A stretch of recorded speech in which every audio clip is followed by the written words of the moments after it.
Hello dear trainees. आपके second semester exam शुरू हो गए हैं, उसको ध्यान में रखते हुए मैं एक स्पेशल वीडियो लाया हूँ साइंस सब्जेक्ट पर, जो निश्चित रूप से आपके एग्ज़ाम्स में हेल्पफुल होगा, ऐसा मेरा विश्वास है। हालांकि मैं भी काफ़ी व्यस्त हूँ और इस व्यस्तता के कारण रेगुलर वीडियो नहीं दे पा रहा हूँ। फिर भी इन व्यस्तताओं में समय निकाल करके आपकी हेल्प करने के उद्देश्य से ये वीडियो लाया हूँ, तो आप इसका ज़रूर लाभ उठाएँ और अपने साथियों को भी साझा करें। और चैनल को अभी तक सब्सक्राइब नहीं किए हैं तो अवश्य सब्सक्राइब कर लें, ताकि जो भी मैं कंटेंट लाता हूं आपको तत्काल आप तक पहुंच जाए। तो चलिए हम पहले चैप्टर को देखते हैं, पृथ्वी और आकाश। पृथ्वी और आकाश में एक प्रश्न संभावित हो सकता है, सौर परिवार के 8 ग्रहों को सूर्य से बढ़ती दूरी के क्रम में व्यवस्थित करें। तो इसका उत्तर होगा बुध, शुक्र, पृथ्वी, मंगल, बृहस्पति, शनि, अरुण और वरुण। तो इसको याद करने का सूत्र मैंने बना दिया है। सूत्र है बसपा में बहुत शनि और वरुण हैं।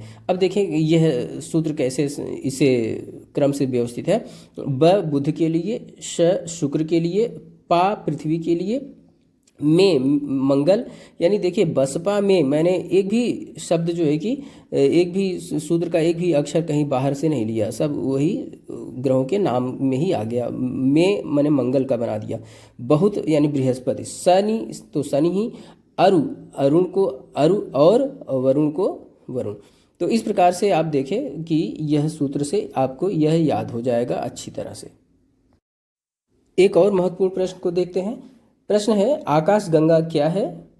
हमारी पृथ्वी जिस आकाशगंगा में स्थित है उसका नाम क्या है? तो उत्तर हुआ आकाशगंगा यानी गैलेक्सी तारों का एक विशाल पुंज है। ब्रह्मांड में लगभग 100 अरब आकाशगंगाएं हैं। प्रत्येक आकाशगंगा में अरबों तारे होते हैं। आकाशगंगा में तारों के अतिरिक्त धूल और गैसें भी होती हैं।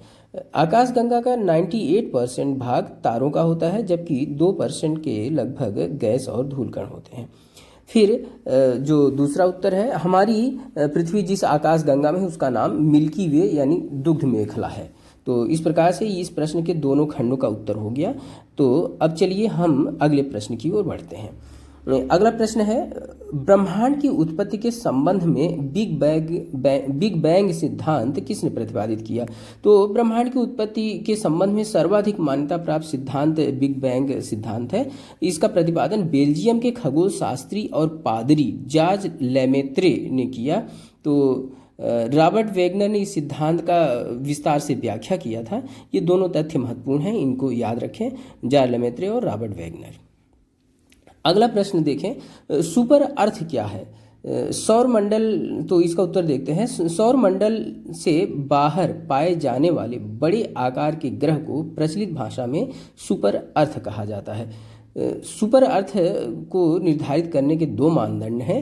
पहला मानदंड तो यह है कि इसका आकार पृथ्वी के आकार से 2 गुने से अधिक किंतु 10 गुने से कम होना चाहिए। और दूसरा मानदंड है उस ग्रह को अपने तारे से अधिक दूरी पर नहीं होना चाहिए। देखें अंतर्राष्ट्रीय खगोलीय संघ कहाँ स्थित है? तो अंतर्राष्ट्रीय खगोलीय संघ फ्रांस के पेरिस शहर में स्थित है और इसकी स्थापना सन 1951 में हुई थी। यहाँ यह भी जानने योग्य है कि जो इंटरनेशनल एस्ट्रोनॉटिकल फेडरेशन है वह एक गैर सरकारी संगठन है। एक सरल किंतु महत्वपूर्ण प्रश्न पूछा जाता है, तारा किसे कहते हैं? तो जवाब है प्रकाशवान या प्रकाश उत्पन्न करने वाले खगोलीय पिंडों को तारा कहते हैं, स्टार्स। तो इसी से जुड़ा हुआ एक दूसरा प्रश्न, ग्रह किसे कहते हैं? तो यह भी जानें कि सूर्य अथवा किसी अन्य तारे के चारों ओर परिक्रमा करने वाले खगोलीय पिंडों को ही ग्रह कहते हैं। ये प्रकाशहीन होते हैं, यानी इनमें अपना प्रकाश नहीं होता। ये सूर्य से प्राप्त परावर्तित प्रकाश के द्वारा ही चमकते हैं। तो जिस तारे की परिक्रमा ये कर रहे होते हैं उस तारे से जो प्रकाश निकल रहा होता है, जैसे कि बता दिया गया कि तारे में अपना स्वयं प्रकाश होता है, तो उस तारे से निकल रहे प्रकाश से इनके ऊपर जो प्रकाश पड़ता है तो परावर्तित करते हैं, तो वही चमक जो है इनकी चमक होती है। यानी इनका अपना प्रकाश नहीं है, तारे से प्राप्त प्रकाश का परावर्तन ही इनकी चमक का कारण है। चलिए एक और महत्वपूर्ण प्रश्न देखते हैं, उपग्रह किसे कहते हैं? तो इसका जवाब है वे आकाशीय पिंड जो अपने ग्रहों के साथ साथ किसी तारा या सूर्य की परिक्रमा कहते हैं। यहाँ तारा शब्द को अलग से जोड़ दे रहा हूँ कि सूर्य भी एक तारा है, तो चाहे तारा लिख दें चाहे सूर्य ही लिखें, चूँकि हम सौर परिवार के परिप्रेक्ष्य में ही सारी बातें करते हैं, इसलिए सूर्य बोल देना ज़्यादा प्रासंगिक और समीचीन लगता है। तो चलिए फिर बात क्या हुई कि उपग्रह का अर्थ यह है कि वे सभी आकाशीय पिंड जो अपने ग्रहों के साथ साथ सूर्य की परिक्रमा करते हैं, उपग्रह कहलाते हैं। उपग्रहों की भांति इनकी भी अपनी कोई चमक नहीं होती है, अतः यह भी सूर्य के प्रकाश से ही प्रकाशित होते हैं। तो उपग्रह दो प्रकार के होते हैं, एक प्राकृतिक और दूसरा कृत्रिम। तो पृथ्वी का एक प्राकृतिक उपग्रह है चंद्रमा।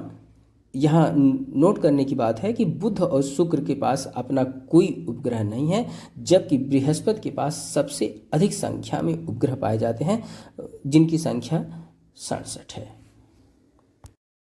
एक और प्रश्न, ब्लू मून क्या है? तो इसका जवाब है जब एक कैलेंडर माह में 2 पूर्णिमाएं होती हैं तो जो दूसरी पूर्णिमा होती है उस पूर्णिमा के चाँद को ही ब्लू मून कहते हैं। यहाँ ध्यान देने योग्य बात यह है कि ब्लू मून का नीले रंग से कोई संबंध नहीं है, और एक तथ्य जानकारी के रूप में यह है कि सन 2018 की जनवरी जो थी उसमें 2 जनवरी और 31 जनवरी को 2 पूर्णिमाएं हुई थी, तो इस प्रकार से यहाँ पर ब्लू मून की घटना घटित हुई थी।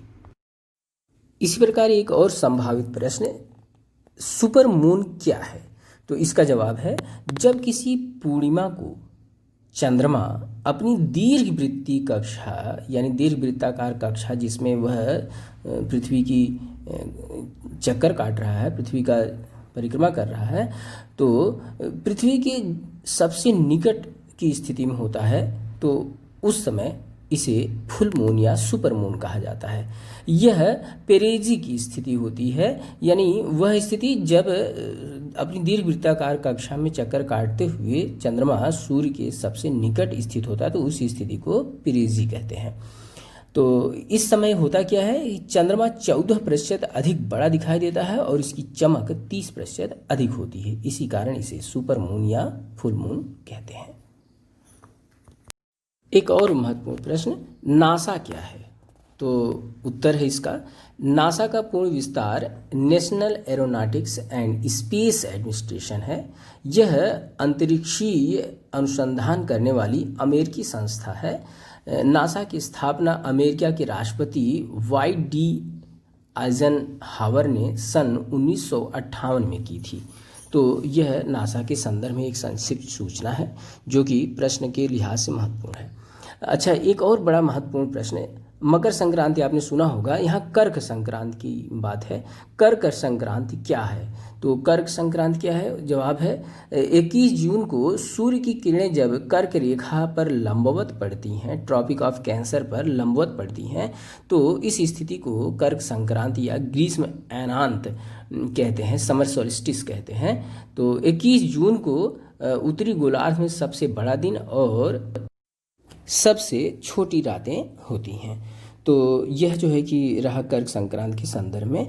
तो इस प्रकार से इस चैप्टर से जो कुछ महत्वपूर्ण मुझे लग रहा था वो प्रश्न मैंने डाले हैं। इसके अलावा जो महत्वपूर्ण और सरल प्रश्न हैं, जैसे आपका चंद्र ग्रहण क्या है, सूर्य ग्रहण क्या है, ये सब आप ध्यान में रख लीजिएगा। तो अब हम अन्य चैप्टर से संदर्भित प्रश्नों को तैयार करके आपके लिए वीडियो अपलोड करते हैं, तो आप देखें, लाभ उठाएं।